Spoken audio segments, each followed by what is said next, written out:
Aqui pelo SBT Cuiabá, recebendo aqui com muita honra o senador Wellington Fagundes. Bem-vindo, senador, aqui no nosso SBT Notícias. É uma honra conversar com o senhor. Toda nossa, né? Igor, boa noite a todos os telespectadores aqui, com o prazer também do professor Onofre. Exatamente. Né, para conversar um pouco com a população mato-grossense. Senador, eu gostaria de começar a entrevista com uma avaliação do senhor destes primeiros meses, deste primeiro ano e meio do governo Lula. O senhor está no PL, partido de oposição, mas o senhor sempre foi um político de conciliação, de buscar o diálogo com todas as frentes. Qual que é a avaliação que o senhor faz deste primeiro ano e meio de mandato do Lula neste terceiro mandato? Bom, é importante dizer que o governo do presidente Lula nasceu com a vertente da reforma tributária. Nós esperávamos uma proposta para simplificar o sistema brasileiro, né? Mas infelizmente o governo só quer aumentar a carga tributária. Então o objetivo é esse. Nós votamos contra a reforma tributária pelo que foi colocado de proposta para o Congresso Nacional. Agora está num período que vamos fazer a regulamentação, né? Dentro das nossas propostas, o que a gente queria era, além de simplificar, diminuir a carga tributária, porque está claro, quanto mais aumenta, pior.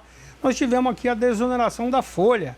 São 17 áreas que está aprovado que ampliou 9 milhões de empregos no Brasil, implantado no governo Bolsonaro. O Lula simplesmente quer acabar com a desoneração. E isso vem acontecer o quê? Desemprego principalmente para as mulheres, né? Além do desemprego, a instabilidade econômica das empresas, porque você acaba com um programa de um dia para o outro, né? Agora, felizmente, o Congresso se manifestou e a gente espera que essa mediação também, inclusive do Supremo Tribunal Federal, possa ajudar. Fora isso, é um governo que não diminuiu a máquina, muito pelo contrário, aumentou a máquina em excesso de ministérios, né? E agora, por exemplo, tivemos a crise da Petrobras, porque por mais briga política dentro da base do governo, ele conseguiu, com o aumento de ministérios, aumentar a base, inclusive levando alguns partidos da oposição, com cargos, com ministérios, só que uma base desorganizada, porque tem muita vertente ideológica, né? Essa questão da Petrobras mesmo, para o Brasil, é muito ruim, né? Então tudo isso, e a briga é interna no governo, porque o governo, quando ele perde a sua identidade para formar uma base, ele deixa de ter o foco principal, que é exatamente atender aquilo que a população mais precisa, que é principalmente geração de emprego e renda. Senador, o Onofre tem uma pergunta para o senhor, vamos ver. Onofre. Desculpa. Senador, a gente está vendo nesse momento uma disputa de espaço entre os poderes estranha. O Executivo é um governo, o Supremo Tribunal Federal, o Judiciário é um governo, ele envolvendo a Justiça Federal, e a Justiça Eleitoral é um governo, o Congresso é um governo, a mídia é um governo, mas no campo institucional, parece-me que o Congresso é quem está mais prejudicado, mais sem voz e mais sem respeitabilidade dentro dessa briga dos poderes executivo, legislativo e judiciário. É um período de muda, de trocar as penas. Diz que passarinho, quando troca as penas, não canta, né? O Senado está trocando as penas? Bom, nós vivemos um sistema presidencialista, em que as pessoas às vezes ficam questionando, né? Por que vocês não fazem impeachment de um ministro? Porque todos os processos de impeachment no Brasil estão na mão do presidente ou da Câmara ou do Senado. No caso do Supremo, é na mão do senador Alexandre Pacheco, Rodrigo Pacheco, e da Câmara, o Arthur Lira. Então não adianta, a população vai lá, propõe, qualquer parlamentar, um grupo de parlamentares propõe, mas o presidente não põe em apreciação. Nós votamos isso no Brasil, nós tivemos lá no passado, o professor Onofre conhece muito bem a possibilidade de implantarmos o parlamentarismo ou o presidencialismo. E se implantou o presidencialismo com uma vocação parlamentarista. Aí veio as medidas provisórias, que se abusou no passado. Felizmente o Congresso conseguiu segurar um pouco disso, mas ainda não é suficiente, porque o sistema presidencialista no Brasil, eu digo que é mais forte do que o reinado.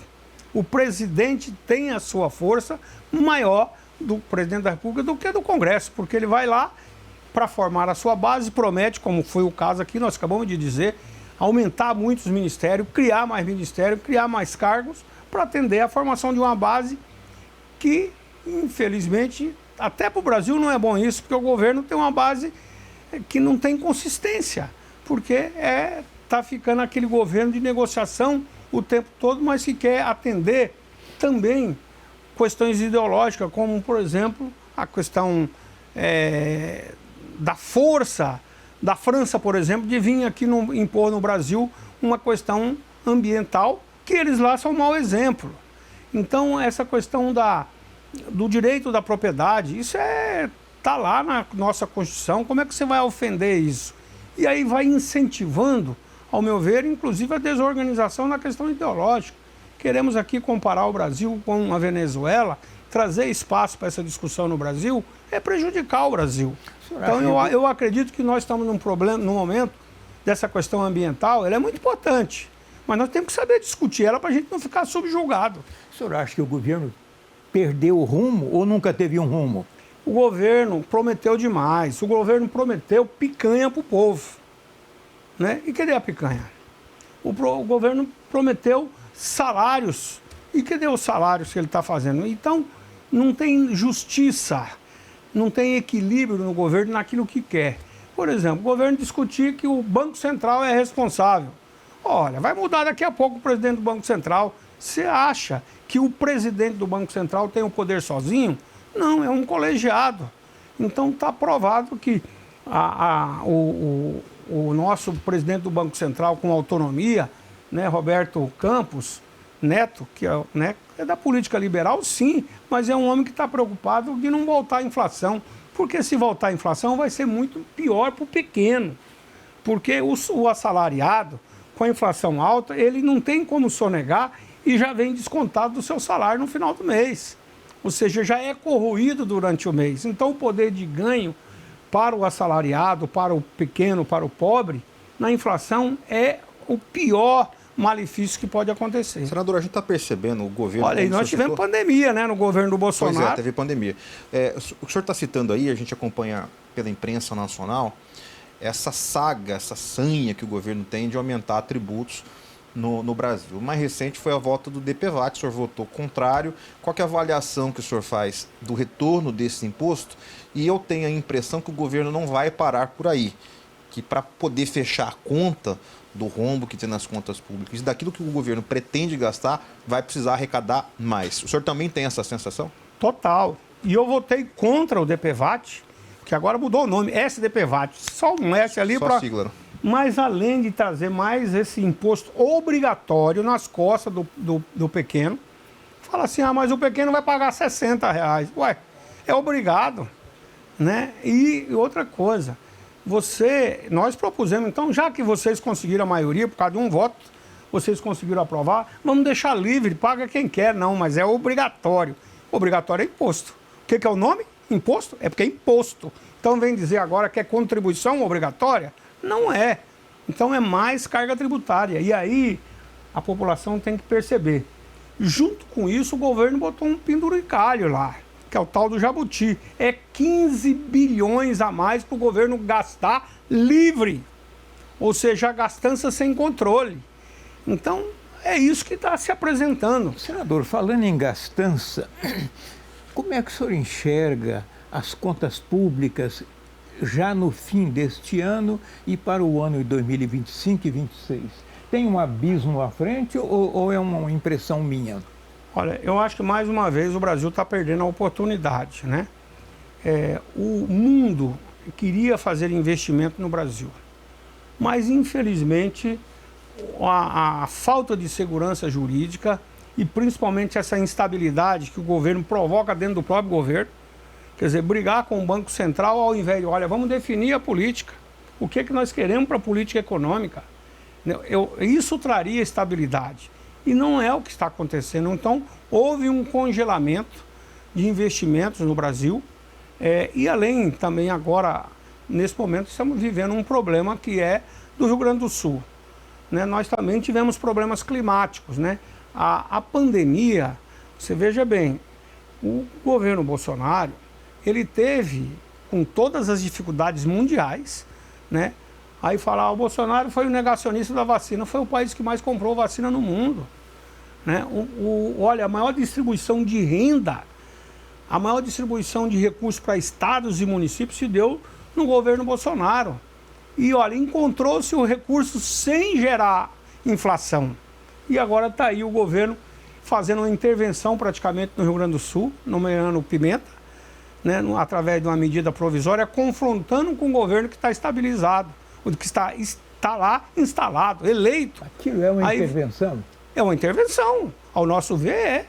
Por que que não dá legitimidade para o governador? É a mesma coisa, não dá legitimidade de um respeitar o que está na Constituição. Nós somos um país federativo. O município, o prefeito é a maior autoridade no município, junto com a Câmara de Vereadores. No estado tem a Assembleia e tem o governo do estado. Está lá um governador eleito de forma muito legítima, né?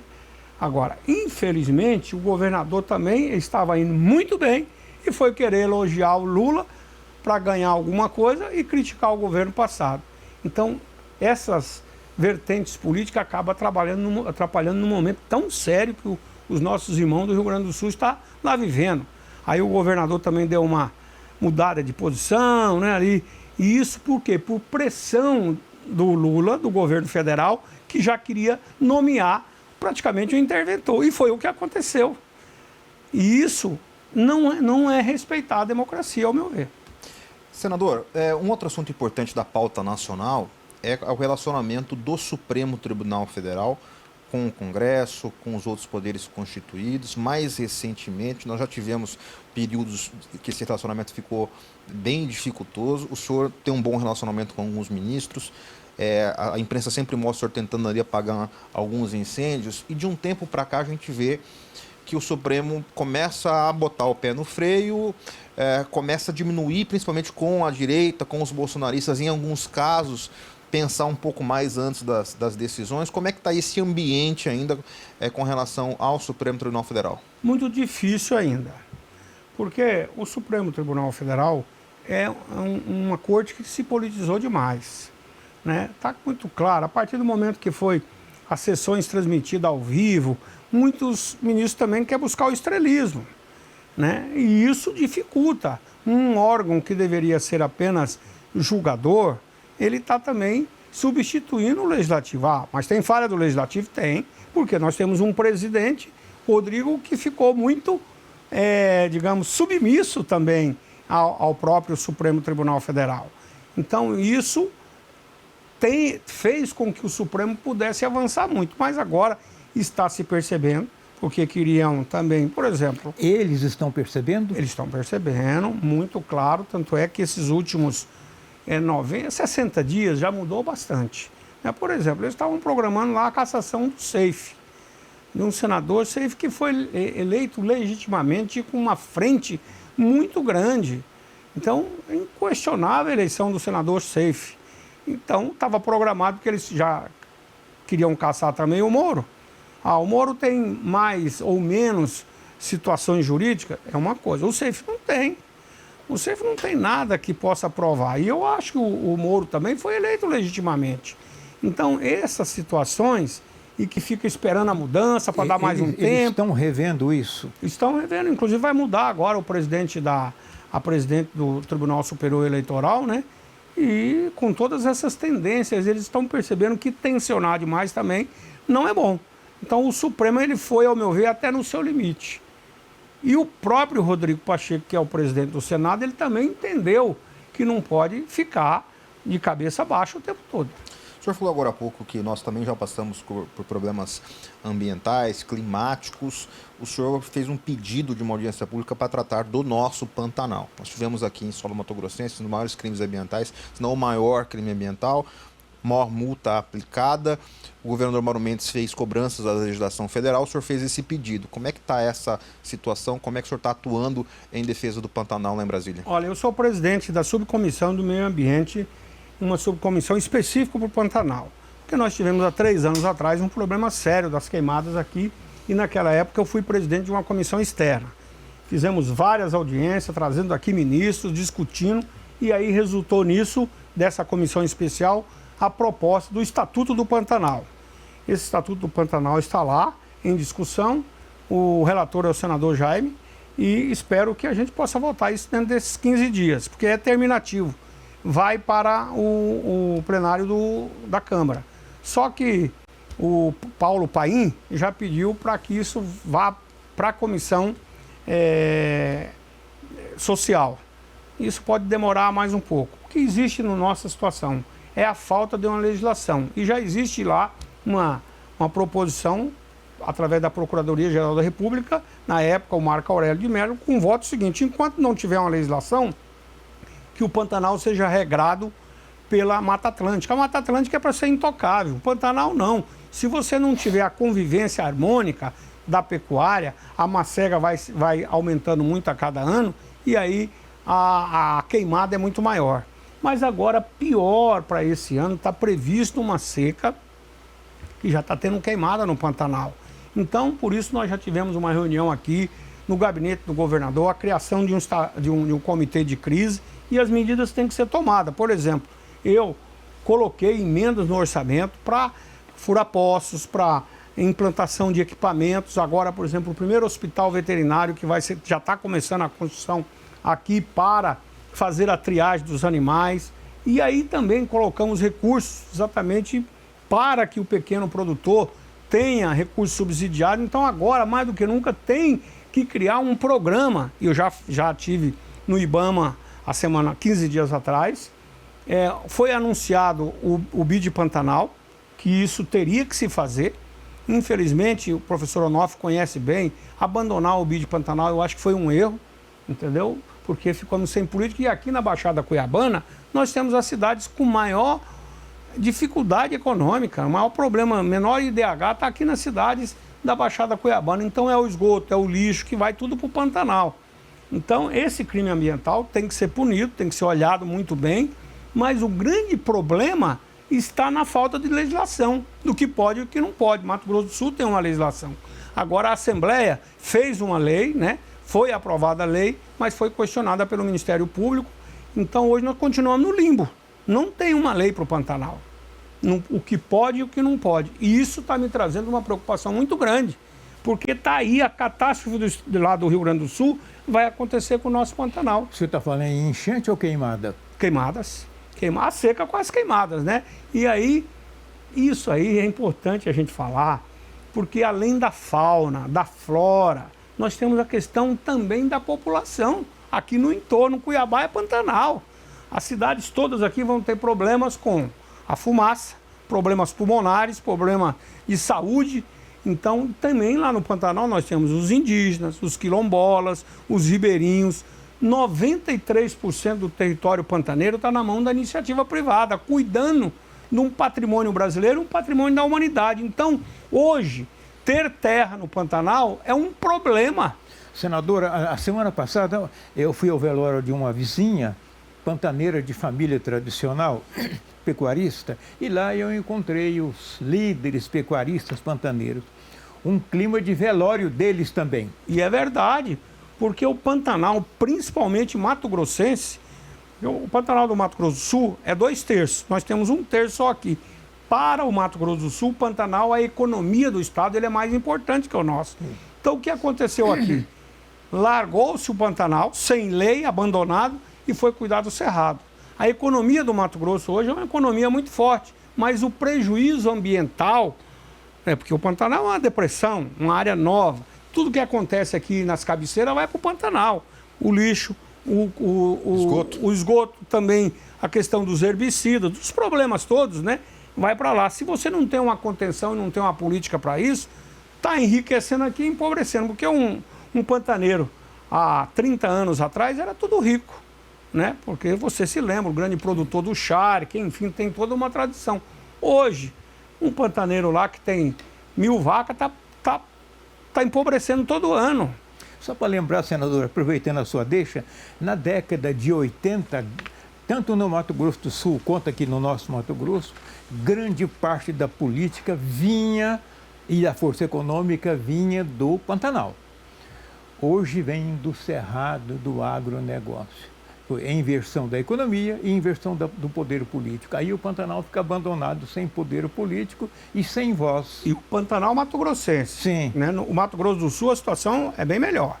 Isso é importante dizer. Então as políticas públicas do Mato Grosso nos últimos anos, desde o governo Blairo até hoje, nós não temos uma política para o Pantanal.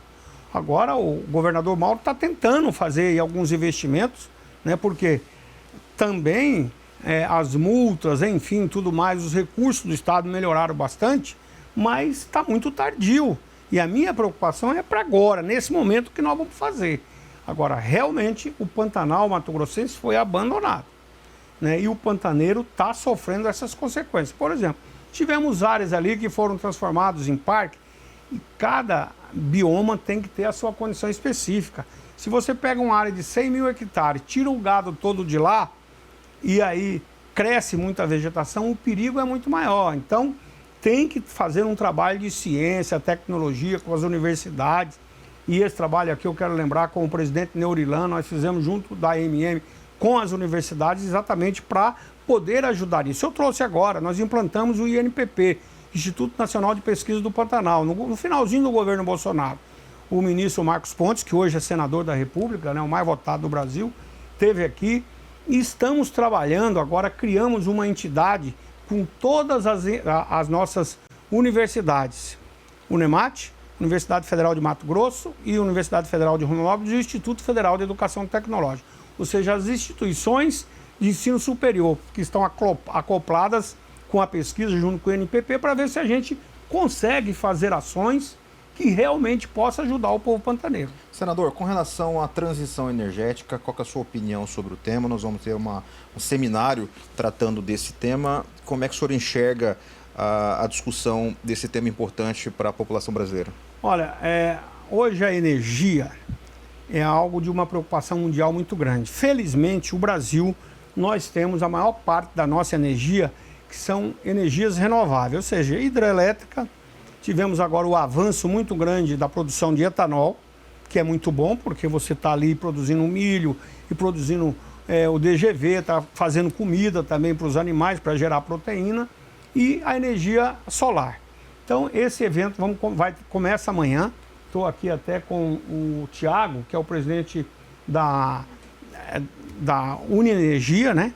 Que inclusive amanhã vai estar fazendo o 12º seminário lá na Fiente, a partir das 8 horas, e é uma oportunidade que teremos lá para discutir a necessidade de melhorar a legislação, por exemplo, taxar o ar, o sol, essas coisas aí. Então, não pode, né? Uma tecnologia que está vindo para ser uma energia limpa, então isso tem. E o Mato Grosso, nós temos um potencial muito grande.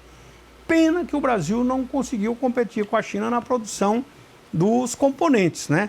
Mas é uma energia necessária, assim como outras que a gente tem que produzir, energia verde. E para produzir energia verde, nós temos que ter exatamente a energia solar, temos que ter a energia eólica, que no Mato Grosso não é tão boa, isso é mais para próximo do mar. Mas eu acho que essa oportunidade que o Tiago, que é o presidente da entidade que está promovendo, que agora me falha o nome, né? O evento vai ser fontes renováveis. Então, como você produzir energia com qualidade sustentável, né? Olhando, acima de tudo, essa questão ambiental. Senador, falar um pouco de política aqui nos minutos finais da nossa entrevista. Ano eleitoral, o senhor é um político bastante experiente, que está próximo dos prefeitos. Como é que o PL se preparou para as eleições deste ano? Professor Onofre, eu sou um municipalista convicto, né? Porque é no município que as pessoas vivem. Então, quando você leva o recurso para o prefeito, não é para o prefeito, é para a prefeitura. Ali está a Câmara. Agora, por exemplo, ontem eu estive lá, sexta-feira, com o Estopa, o vice-prefeito aqui, visitando aqui a sede da UCAMB e também da FEMAB, que é tudo junto lá. Você valorizar o movimento comunitário. Então, quanto mais você vai para a ponta, melhor é aplicado o recurso. E nós temos muita mania no Brasil, né, de obras elefante branco, né? Vai lá fazer uma obra e não conversa com a população, não discute com a população. Por isso nós temos muitas obras inacabadas, historicamente, né? E também obras abandonadas, que funcionavam e depois resolveram fechar. Porque o governo cria, às vezes, um programa. Tem dinheiro para creche, mas naquela cidade já tem creche, precisa é outra coisa. Então, o governo Bolsonaro fez, como eu disse, a maior transferência de recursos para municípios e estados brasileiros. Agora, essa manutenção desse trabalho precisa ser continuada. Política tem que ser política de Estado e não política de governo transitório. Nós do PL estamos nos transformando no maior partido do Brasil com a vinda do presidente Bolsonaro. É muito claro que a posição do nosso partido, nós somos um partido liberal, onde sempre a gente tem aqui como histórico, né, Álvaro Vale, um liberalista. Temos aqui do Mato Grosso Roberto Campos, que é um bom exemplo, porque você ajuda quem precisa gerando riqueza. Não é com pobreza que você vai melhorar a situação daquele que está precisando. Então, o senhor acha que essa eleição municipal de 2024 vai ser polarizada como foi a de 2022 para presidente? Olha, nós temos uma situação hoje com um presidente Lula extremamente populista, popular, um governo com essa situação aí que ela não conseguiu ainda encontrar um rumo do que quer. E, claro, com essa base que eu disse aí, o presidente Bolsonaro é consolidado hoje como a maior figura carismática que está andando o Brasil, e ele, na verdade, sustentado pelo partido para ter essas condições, a Michele Bolsonaro também fazendo esse trabalho, e o partido enraizado hoje no Brasil inteiro. Então eu não tenho dúvida que a eleição vai ser bem polarizada. Só que a maioria das cidades grandes hoje o PT está fora, né? Então a tendência é partidos de centro-direita ampliar muito com as prefeituras e vereadores. E aqui no Mato Grosso também... Me permita aí, mais uma pergunta. E uma vez que a tendência está parecendo que é essa mesmo, o PT perder nas capitais, isso indica uma mudança de poder em 2026, que é o municipal, é a base do federal. Nós acreditamos muito ainda que o Supremo vai rever. Provavelmente a eleição dos Estados Unidos vai ter uma força também, que hoje está muito provável a eleição do Trump, e isso pode também ajudar o governo, a justiça, a rever a posição do Bolsonaro. O senhor acredita que é possível isso ainda? Eu acho que é possível. Se deu oportunidade para o Lula, que estava preso, ser candidato, por que o Bolsonaro, que apenas questionou o processo eleitoral, não pode ser candidato? Senador. Então nós acreditamos que o Bolsonaro pode ser candidato. E claro, temos também o Tarcísio fazendo um grande trabalho em São Paulo. Temos outros nomes, a própria Michele e outros nomes que podem ser candidatos e ganhar a eleição. Senador, nosso tempo já está acabando. Só para a gente finalizar, uma última pergunta. O senhor pretende ser candidato ao governo em 2026, já que o senhor já foi candidato no meio do mandato, teve em segundo lugar na última eleição que o Mauro ganhou? Eu sempre digo que o futuro a Deus pertence, mas nós temos que fazer a nossa parte, né? Claro. É natural a minha candidatura a governador. Eu não posso ser candidato que não seja governador, né? E claro, tem uma condição, tem um suplente que é o Mauro Carvalho, que já mostrou um bom trabalho lá no Senado, a segunda suplente que é a Rosana Martinelli. Então, pela minha experiência, até por ter sido candidato também, vou me preparar para isso. Agora, a campanha ou a definição de candidatura é partidária, não é só do desejo individual. E daqui até lá, tem que trabalhar muito.